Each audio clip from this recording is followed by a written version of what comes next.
کیا ہے، ان گھروں کی عزت کا حکم دیا ہے، ان گھروں کو احترام کا حکم دیا ہے کہ یذکر فیہ اسمہ، جن گھروں میں اس کے نام کا ذکر کیا جاتا ہے، وَيُسَبِّحُ لَهُ فِيهِ بِالْغُدُوِّ وَالْآصَالِ، اور ان گھروں میں صبح بھی اللہ کے نام کی تسبیح ہوتی ہے اور رات کو بھی اللہ کے نام کی تسبیح ہوتی ہے۔ یعنی قرآن مجید سورہ نور آیت نمبر 36 میں اللہ ارشاد فرما رہا ہے کہ وہ گھر جس میں اللہ کا ذکر ہوتا ہے، صبح بھی اس میں اللہ کی تسبیح ہوتی ہے، رات کو بھی اللہ کی تسبیح ہوتی ہے، اللہ نے روئے زمین کو ان گھروں کو بلند کیا ہے۔ اب اس کا مطلب یہ ہے ہماری نگاہ میں گھر کے بلند ہونے کا معیار اور ہے، اللہ اور رسول کی نگاہ میں گھر کے بلند ہونے کا معیار اور ہے۔ ہماری نگاہ میں جو گھر بہت بڑی منزلی ہو، کئی منزلی ہو، جتنی منزلیں زیادہ ہوں گی وہ گھر اتنا بلند ہوگا، وہ گھر اتنا قابل عزت ہے، وہ گھر اتنا قابل احترام ہے۔ لیکن اللہ اور رسول کی نگاہ میں اگر اس میں قرآن نہیں پڑھا جاتا تو رسول فرماتے ہیں وہ گھر نہیں ہے، وہ گھر قبرستان ہے۔ لیکن اگر ایک چھوٹی سی جھونپڑی بنی ہوئی ہے، اس میں اللہ کا ذکر کیا جاتا ہے، اس میں اللہ کی تسبیح ہوتی ہے، رسول فرماتے ہیں یہ کائنات کا سب سے بلند ترین گھر ہے۔ تو ہماری نگاہ میں گھر ہونے کا معیار اور ہے، اللہ اور اس کے رسول کی نگاہ میں گھر ہونے کا معیار اور ہے۔ ہم دیکھتے ہیں خانہ کعبہ میں جب جو لوگ جاتے ہیں حج پر، ایک اللہ کا سادہ سا بنا ہوا گھر ہے، عام پتھروں کا بنا ہوا ایک سادہ سا گھر ہے، لوگ جا کے اس کا طواف کرتے ہیں، اور ہمیں حکم ہے کہ اے سارے مسلمانوں سارے مل کے اس خانہ کعبہ کی طرف رخ کر کے نماز پڑھو، اور جو بھی اس کی طرف رخ کر کے نماز نہیں پڑھے گا میں اس کی نماز کو اس کے منہ پہ دے ماروں گا، میں اس کی نماز کو باطل کر دوں گا۔ پروردگار عالم، یہ تیرا ایک عام سے پتھروں سے بنا ہوا گھر ہے، تیرا ایک چھوٹا سا بنا ہوا گھر ہے، اسی کے مقابلے میں بڑے بڑے ہوٹل بنے ہوئے ہیں جو کئی منزلیں ہیں، جن پہ کروڑوں روپے خرچہ آیا ہے، جن کا لاکھوں روپے بل آتا ہے، تو اپنے گھر کے طواف کا حکم دیتا ہے، تو اپنے گھر کی طرف رخ کر کے نماز پڑھنے کا حکم دیتا ہے۔ پروردگار عالم اسی کے سامنے جو سعودیہ کا بادشاہ ہے، اس کا بہت بڑا محل ہے، بڑے بڑے ہوٹل ہیں، اس پہ بڑے بڑے خرچے ہوئے ہیں، مہینے میں لاکھوں روپے میں بل آتا ہے، تو ان کی طرف رخ کر کے سجدے کا حکم کیوں نہیں دیتا؟ پروردگار عالم تو اس کے طواف کا حکم کیوں نہیں دیتا؟ تو بار بار یہی کہتا ہے میرے گھر کا طواف کرو، اور سب سے کہتا ہے میرے گھر کی طرف رخ کر کے نماز پڑھو، خانہ کعبہ کا طواف کرو، خانہ کعبہ کی طرف رخ کر کے نماز پڑھو۔ یہ عام سے پتھروں سے بنا ہوا ایک چھوٹا سا گھر ہے، تو نے اسے اتنی عزت عطا کی ہے، اسے اتنا احترام عطا کیا ہے، جبکہ اسی کے مقابلے میں بڑے بڑے ہوٹل ہیں، بڑے بڑے بادشاہوں کے محل ہیں، تو ان کا طواف نہیں کراتا، تو ان کی طرف رخ کر کے نماز نہیں پڑھاتا۔ اگرچہ جیسے ہم پروردگار عالم سے یہ سوال کریں گے، عجب نہیں آواز قدرت آئے گی، گلفام حسین میں ان ہوٹلوں کا، ان محلوں کا بھی طواف کروا دیتا، میں ان کی طرف بھی رخ کر کے نماز پڑھوا دیتا، اگر ان میں بھی کوئی علی جیسا آیا ہوتا۔ جی سلامت رہے اللہ اکبر یا رسول اللہ،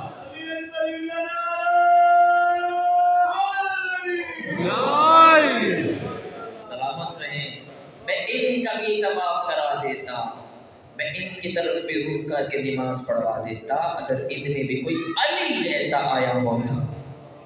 لہذا گھر ہونے کا معیار اللہ اور اس کے رسول کی نگاہ میں یہ ہے کہ اس میں ذکر الہی کیا جائے اور اس میں اللہ کے نام کی تسبیح کی جائے۔ لہٰذا اگر بہت بڑا گھر ہو، اس میں قرآن کی تلاوت نہ ہوتی ہو، رسول کہتے ہیں وہ گھر نہیں ہے، وہ گھر قبرستان ہے۔